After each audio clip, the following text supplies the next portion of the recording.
Muy buenas noches, bienvenidos a otro programa de Plataforma. Vamos a conversar lo obvio, que es la asunción del nuevo presidente de la República, que ya tiene su primera semana en funciones, y vamos a comentar un poco lo que fue el discurso inaugural y obviamente también todo lo que estuvo alrededor de ello y lo que ha venido haciendo ya durante la semana.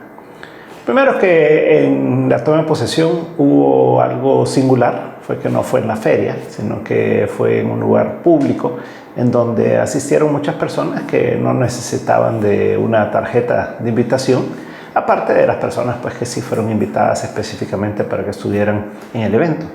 Y el discurso fue muy diferente a lo que estamos acostumbrados en una toma de posesión. Normalmente lo que se espera es que el presidente dé los lineamientos para los próximos 5 años de gobierno, que diga cuáles van a ser sus prioridades, en qué se va a enfocar, cómo lo va a hacer, qué es lo que pretende lograr durante la administración. Y lo que uno suele esperar es que diga, bueno, en seguridad vamos a hacer un esfuerzo significativo para implementar esto y esto, para poder reducir la violencia en el país, para poder combatir las pandillas, para poder hacer una reinserción y para poder llevarle tranquilidad a las comunidades, el que se pueda llevar al Estado a las comunidades también y que pueda recuperarse los territorios, etcétera, lo que uno hubiera esperado en seguridad. En economía, pues obviamente uno hubiera esperado también que dijera que pretendía tener una tasa de crecimiento mucho más alta que la que se ha tenido en los años anteriores, que del 2% que está creciendo más o menos la economía hoy en día, que pudiera pasar a crecer un promedio de 4% y que hubiera sido deseable pues llegar a 6% de crecimiento ya al final del periodo, para que entre el 2% de ahora y el 6% de entonces que pudiéramos tener un crecimiento promedio del 4%. También se hubiera esperado que hubiera entrado en todo el tema social, en cuáles serían las apuestas a nivel de educación, a nivel de salud. El país está bien complicado en todos esos campos. El tema de la pobreza, cómo enfrentar la pobreza extrema de una manera más adecuada, más responsable y que en realidad produzca los resultados. Cuáles son las apuestas también en cuanto a infraestructura que va a tener el país. Él ya ha anticipado que pretende hacer un aeropuerto en la zona oriental, en la zona de la Unión específicamente. Ha hablado de un tren, ha hablado de diferentes pasos a desnivel y un programa de inversión bastante acelerado, también los asocios público-privados. También hay temas como el agua, ¿verdad?, que son fundamentales, que hay una serie de riesgos inminentes también para la salud pública, en el sentido de que si hay un corte de agua, pues eso puede implicar serios problemas para la población, etcétera, etcétera, etcétera. Entonces uno hubiera esperado pues poder sacar ideas claras de hacia dónde se va a dirigir el gobierno del presidente Nayib Bukele, cuál sería su objetivo de entendimiento con el sector privado también para poder generar el empleo, cómo poder hacer para formalizar a más personas, cómo ayudar a pequeños y microempresarios a que puedan incorporarse a la vida nacional, a que puedan formalizarse y obtener los beneficios de financiamiento más barato, de acceso a las AFPs, acceso al seguro social, y así, muchísimas cosas que se hubiera esperado, pero no. Fue un discurso bastante mediático, digamos, en el sentido de que iba muy dirigido a las personas que estaban en la plaza, Barrios, en ese día, y tuvo también elementos emotivos, digamos, como fue el dirigirse a su esposa, a su hija, contar la historia de su papá, cuando él iba al centro de la ciudad con él y cuál es el aprendizaje que él obtuvo de su papá.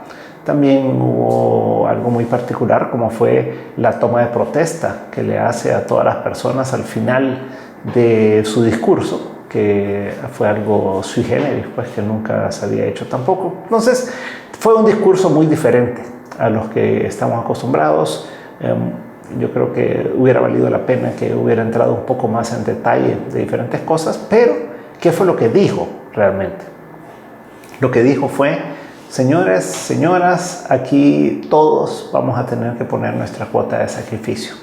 Vienen tiempos difíciles, vamos a tener que tomar una medicina amarga y eso va a requerir del compromiso de todos y cada uno de ustedes. No vino a decir, yo le voy a regalar esto, le voy a regalar lo otro, voy a crear esto, a crear aquel subsidio, o voy a incrementar el subsidio del gas o de la electricidad, o voy a crear un nuevo subsidio. No, lo que dijo fue que cada uno de nosotros tenemos que asumir un compromiso con el país, que cada uno tiene que poner su cuota de sacrificio, que de otra manera no salimos adelante, lo cual me parece muy sensato, me parece que es muy realista en el sentido de entender que las limitaciones del Estado son bien grandes, a nivel financiero, a nivel de equipo de trabajo también, y por lo tanto lo que el Estado puede hacer es relativamente poco comparado a lo que pueden hacer todos los ciudadanos cuando se unen.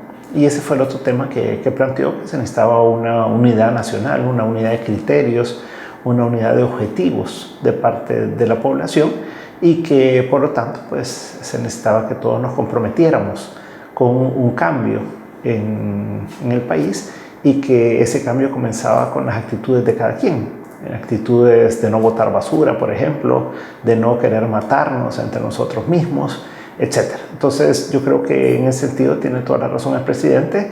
Los que tenemos que partir por cambiar somos cada uno de nosotros. Si nosotros no cambiamos, no podemos esperar que los demás cambien y que por lo tanto el país sea diferente de lo que tenemos.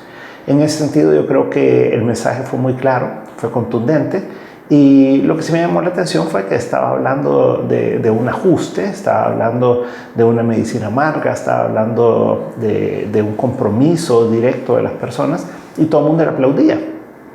Entonces decía, bueno, ¿será que no están entendiendo? ¿Ahora será que no están comprendiendo la envergadura de lo que el presidente está diciendo? Pues porque lo que está diciendo es, miren, no espere nada del gobierno, el gobierno no le va a resolver sus problemas, sino que usted tiene que ser la solución, y además viene un momento difícil en el que tiene que apretarse el cinturón cada uno de los salvadoreños. Eso implica el gobierno, eso implica el ejecutivo, el legislativo, el judicial, eso implica a los políticos en general, pero también implica a cada uno de los ciudadanos. Y la gente le aplaudía, como que estaba muy feliz de lo que estaba diciendo el presidente, lo cual demuestra una gran habilidad de parte de él para poder conectar con la población. Y a pesar de estarle diciendo, mire, le voy a dar duro por aquí o por allá, ¿verdad? Entonces la gente está sonriendo y aplaudiendo, ¿verdad? Así que es una habilidad muy particular realmente la que tiene el presidente. Tiene un voto de confianza muy grande de parte de una buena parte de la población.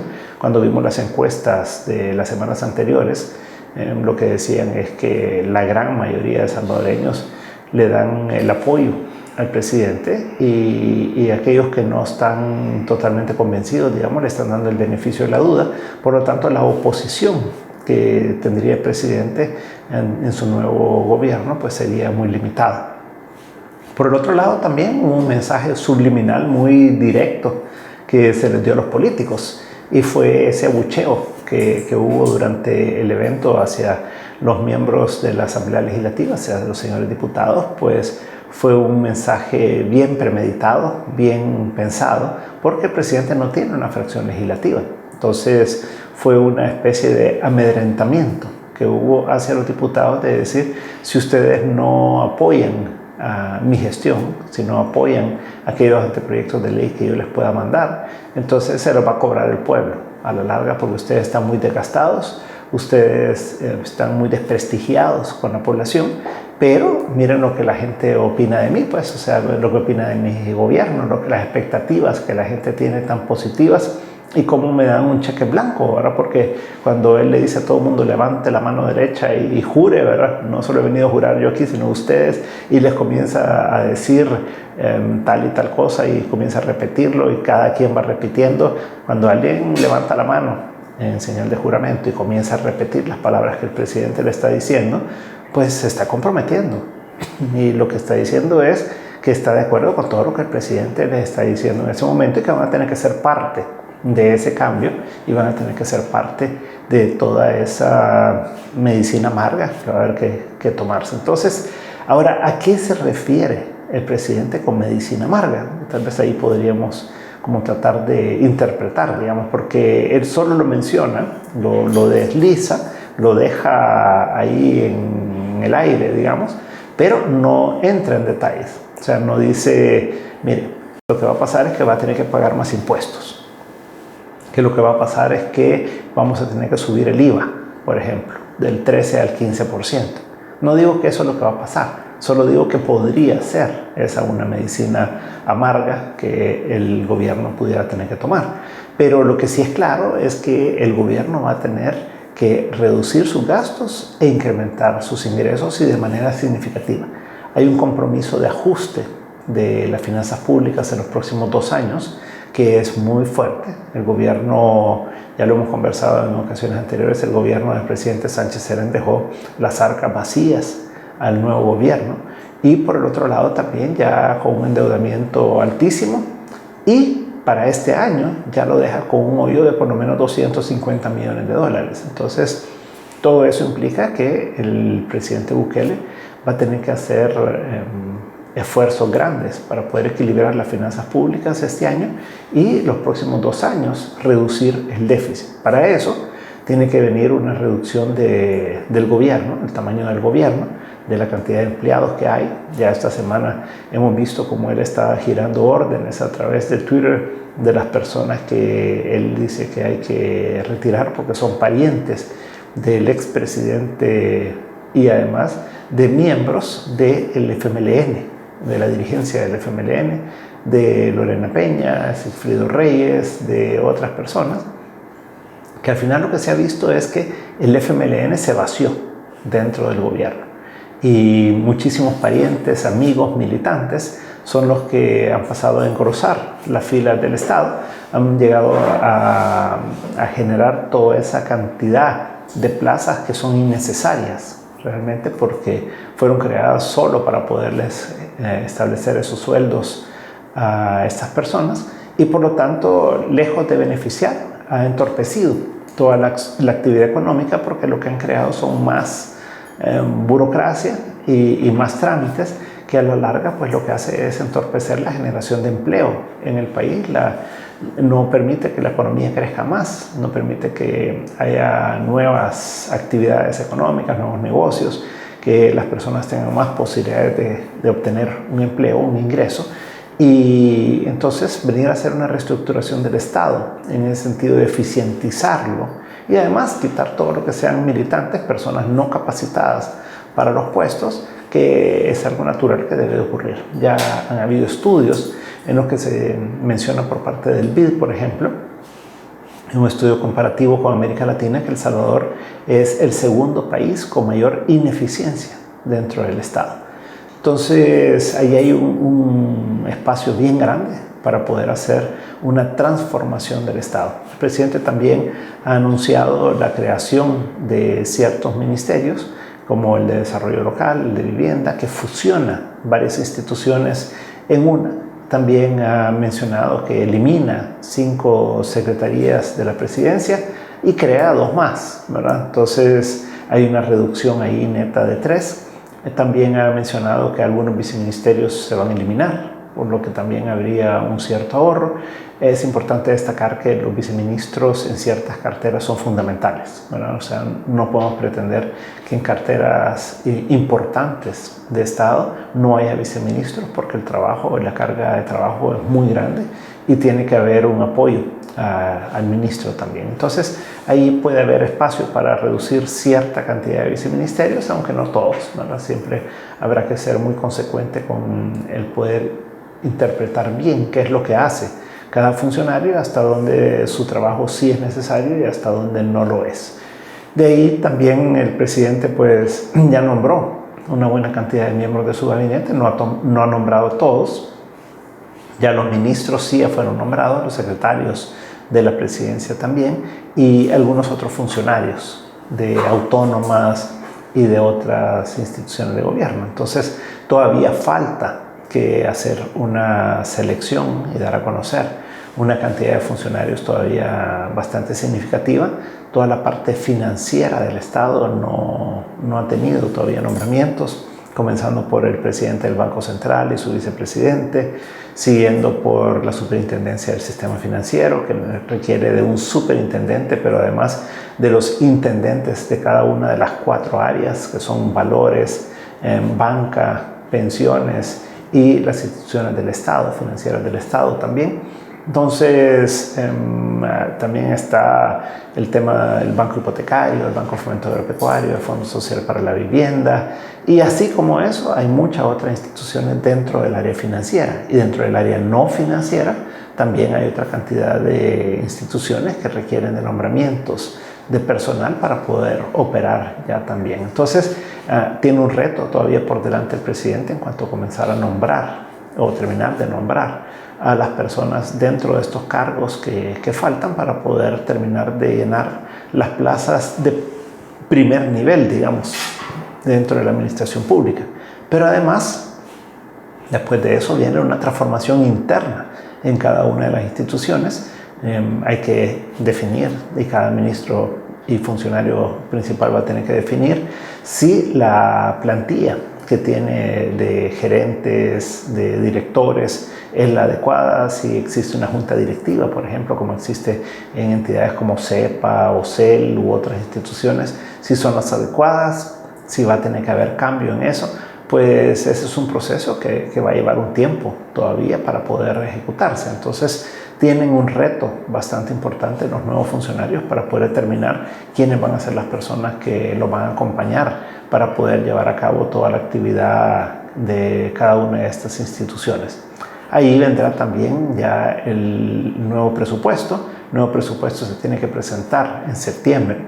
Ya está en ejecución, ya está en elaboración el nuevo presupuesto. Es un presupuesto por resultados, que es muy diferente a los presupuestos anteriores. Por primera vez este año se va a llevar a cabo un presupuesto por resultados. Y eso pues implica un esfuerzo adicional también. Habrá que ver cómo van a hacer para reducir el déficit fiscal para el próximo año, que es una de las metas que ya se estableció en la Ley de Responsabilidad Fiscal y los compromisos con los organismos multilaterales. Y de ahí todo el tema de la inversión pública. La inversión pública puede ser tan grande como el ahorro que tenga en gasto corriente, porque si no, el déficit crece. Entonces puede hacer que haya una capacidad de financiamiento, de obtener financiamiento, pero si no le abre espacio dentro del presupuesto reduciendo el gasto corriente, no lo va a poder ejecutar. Y por el otro lado también está que va a tener que desarrollar toda una serie de proyectos que son nuevos y que requieren de estudios de factibilidad, requieren de análisis ya financieros para ver si son rentables propiamente, después ver cómo se van a financiar y todo el proceso que requiere cualquier proyecto, que normalmente llevan alrededor de 2 años en su ejecución. Un ejemplo podría ser el aeropuerto en Oriente, en la Unión, y eso pues podría llevar un tiempo significativo para poder hacer los estudios de prefactibilidad, de factibilidad y a poder llevarlos a cabo en la medida que se obtenga el financiamiento.